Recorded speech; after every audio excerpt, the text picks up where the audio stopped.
Welcome.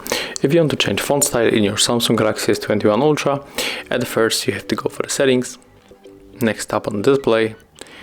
Right now we have to scroll down and hit the font styles and the style feature.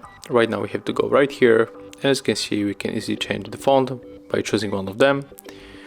And if you want to download more fonts, you have to click here, and then you will be moved to the Google Play Store, where you have to log in with your account. And after that, before that, you have to also update this application to the latest version, then go for the downloads another time, and as you can see from here we are able to easily download our new font. For example, I will go for the Rosemary, and right now we have to log in and continue with our Google account. And if you sync in with your account, you will get this font on your phone. So that's how it looks. Thank you guys for watching. Leave thumbs ups, comments and subscribe to our channel. See ya.